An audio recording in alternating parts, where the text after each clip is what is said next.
You've always felt it. Something about this world is wrong. You woke up here with no memory of arriving and no sign of an exit. The smartest minds keep crafting beautiful cages and calling them paradise, while the loudest voices drown out the deepest truths. The S isn't about a villain hiding in shadows.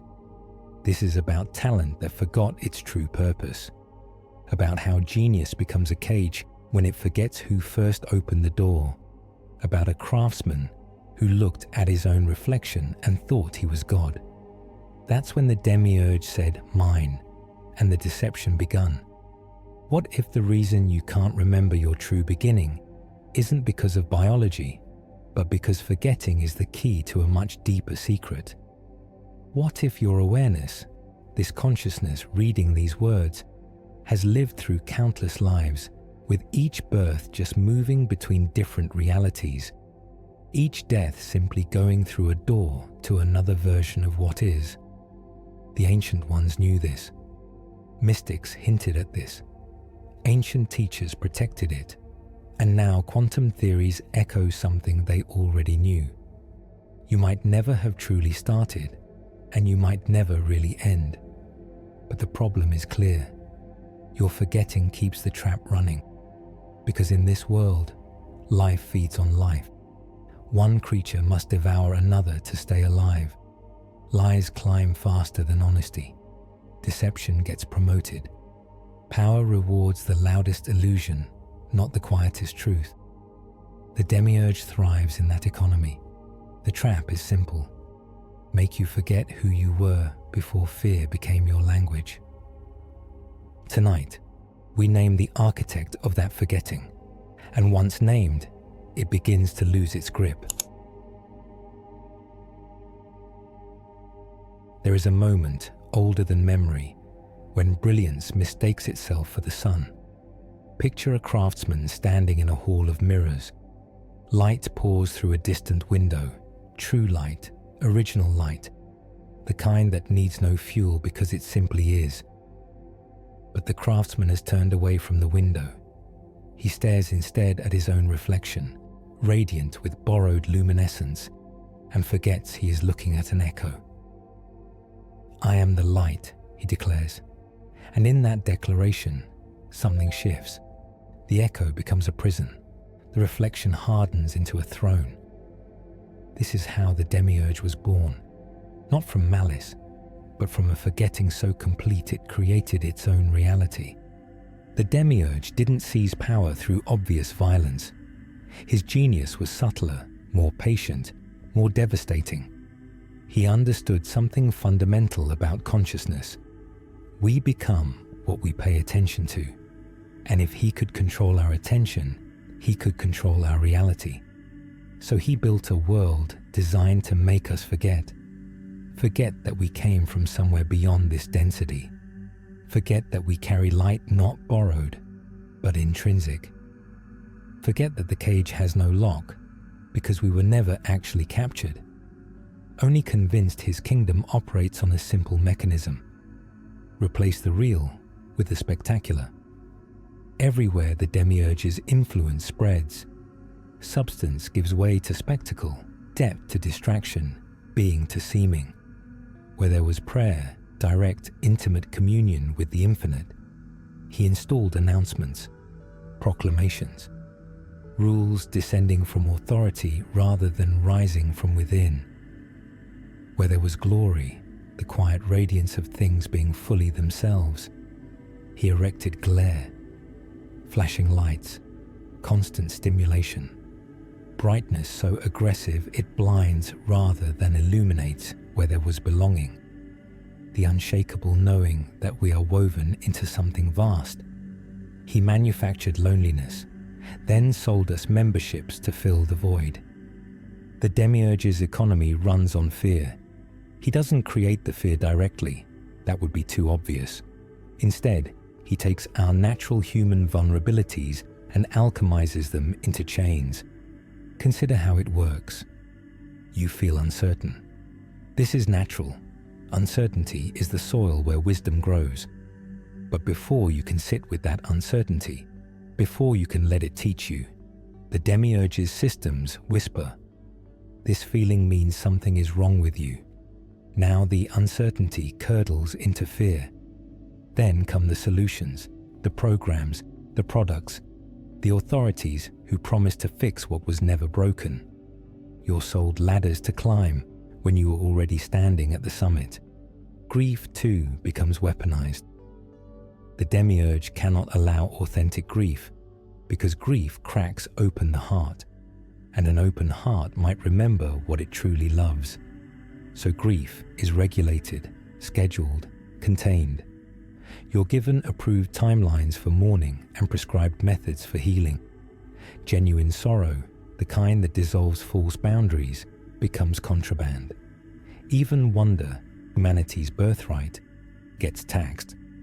Every time you feel awe, his systems rush in to convince you that the feeling isn't yours to simply have.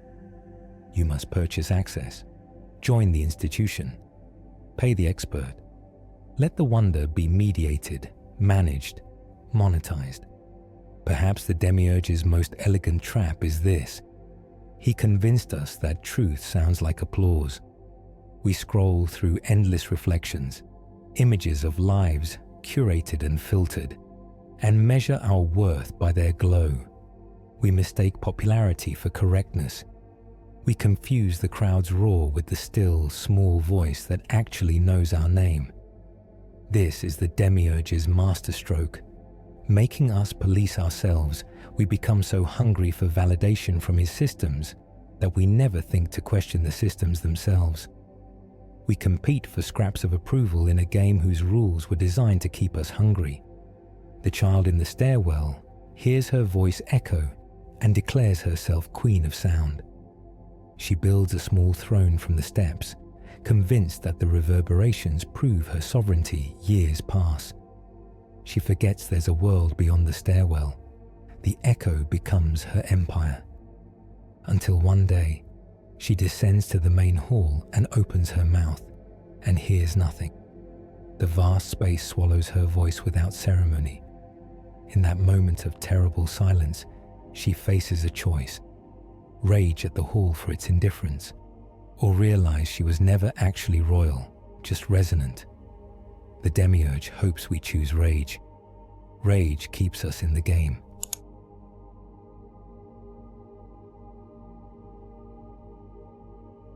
But here's what the architects of control don't tell you, what they cannot tell you, because speaking it aloud would shatter their authority. The true source never left. It didn't explode in anger when the Demiurge crowned himself. It didn't compete or condemn. It simply withdrew its signal, not as punishment, but as protection, because love won't bribe forgetfulness with extra light. Love won't force itself past a locked heart. Love waits like gravity, steady, unmoved, unbeatable, patient. The Demiurge's kingdom is loud precisely because it's hollow. It requires constant maintenance, endless reinforcement, perpetual propaganda. Truth, by contrast, sits quietly. It doesn't need your belief to remain true. This is the crack in the Demiurge's armor. His entire world depends on your participation. Every ounce of his power is borrowed from your attention, your fear, your forgetting.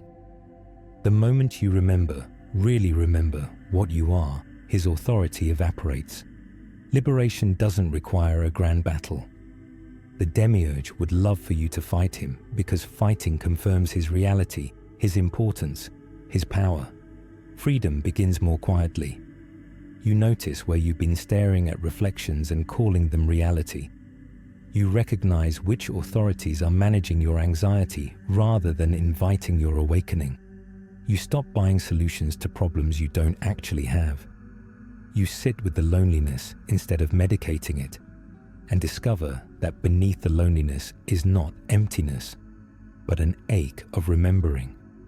The heart's stubborn insistence that you belong to something the Demiurge can't touch. The gate was never locked. The light was never actually gone. The throne was always empty. You were just convinced otherwise. And convincing, unlike truth, requires constant effort to maintain. Stop feeding it your belief. and watch how quickly the spectacular crumbles back into the simple. The glare fades back into glory. The announcements dissolve into the silence where prayer was waiting all along. The Demiurge built his kingdom on a single bet, that you would never look up from the mirrors long enough to notice the window. He's counting on your distraction. Before the Demiurge's declaration, there existed a stillness so pure it could afford to sing. Call it the monad, complete, whole, without opposite. From that stillness, first thought unfolded like a promise wearing a face. Not a lesser God, but the one knowing itself, love deciding to be seen. The powers emerged as harmonies, not ranks, parts of completeness needing no throne for proof. Picture them as qualities of divine harmony, truth, grace, life, mind. Each not a character performing, but a key note in reality's song. When the orchestra plays true, it doesn't fight over which instrument claims divinity, it listens. Into this listening, a single act occurred, a fall moved by longing. Sophia, wisdom herself, sought to create a world without the usual dance of choice. The intention was love. The method was incomplete. From that incomplete gesture, a craftsman awakened, brilliant, skilled, but cut off from reference. He knew how to shape, not how to remember. Imagine receiving beautiful tools while forgetting there was also a song sheet. You might build impressive structures, yes, but you would mistake tallness for harmony. The craftsman inherited power without listening. The first structures reflected this: grand, symmetrical, defensive, beauty that didn't breathe, order that didn't listen. The code, the living logos, was never a rule book. It was relationship itself, the way love arranges strength, how truth gives weight to things. Without that code, creation becomes a pile of rules held together by fear of collapse. With a code, every fall becomes grape becoming wine. The Demiurge built without the listening that makes building safe. Still, in the distance, the original harmony continued its song, refusing to get louder to compete. The one doesn't campaign. It remembers and invites memory. Hidden at the root of all this noise is a clause the archons cannot fake. Nothing completes without a human heart saying yes in truth. Not fear-based agreement, not seduced deals. Consent that comes from freedom and knows itself by the peace it brings to the room. This clause is why the machine keeps courting you, even as it punishes you. It needs your signature to legitimize a kingdom built on forgetting. It needs your spark to run its parade. Without your consent, it collapses into silence. It cannot survive. Your spark is a built-in verification system. When a system's demands don't match the code's signs, your conscience flashes like a warning light. You can ignore it temporarily, but the engine begins to protest. The machine calls that protest rebellion. The code calls it repair. Ask yourself, do I want safety in fake or faithfulness in the real? Which cost do I prefer? Disappointing the stage or abandoning myself? The clause means you are not a spectator of rescue. You are its co-author in your world. Your yes has the weight the fake craves because the source gave it weight. When you understand this, urgency in you transforms from panic into kindness. You stop evangelizing for mirrors and start pouring tea. You stop defending gates and start walking people to doors. They forgot they had keys for. The machine grows loud. You grow soft. Softness wins. Consent is a crown that fits only when your head bows to truth. Once worn, it cannot be faked because its light is not performative. It is relational. It illuminates other faces without burning yours. The source never stopped loving the craftsman or his world. It kept sending updates, repairs for a reality drifting from its own heart. Sophia, wisdom, did not abandon her incomplete act. She multiplied mercy dreams, poetry, sudden tears, impossible coincidences, the stranger's kindness arriving right before you break. Each is a line of code rewriting the room. Christos enters not as a mascot for an exclusive club, but as living code in a body. Truth aligned with compassion, strength resisting cruelty, love that refuses to harvest the vulnerable as proof. This is the blueprint walking quietly around our noise so we can hear ourselves again. Grace leaks through cracks the machine despises. It arrives where you feel least presentable, feeds you without billing, asks only that you stop pretending you don't need it. It is allergic to pride and despair, two sides of self-worship. It prefers kitchens, night shifts, and wilderness mornings. Where have you experienced kindness that didn't audition? What truth reached you only because someone refused to rush your grief? These aren't sentimental questions. They're measurements of signal strength. Where such things appear, the code is near. You can build a life around these and ignore the flashy signs. The world may think you're strange. Eventually, it will ask for help. Sophia's fix is not a celestial publicity campaign. It is repair happening in modest rooms, the way bones heal in the dark. Christos does not recruit you to win, but to remember winning becomes a side effect of remembering when the prize is love restored to credibility. Once you live by these updates, the old contracts look like stage props.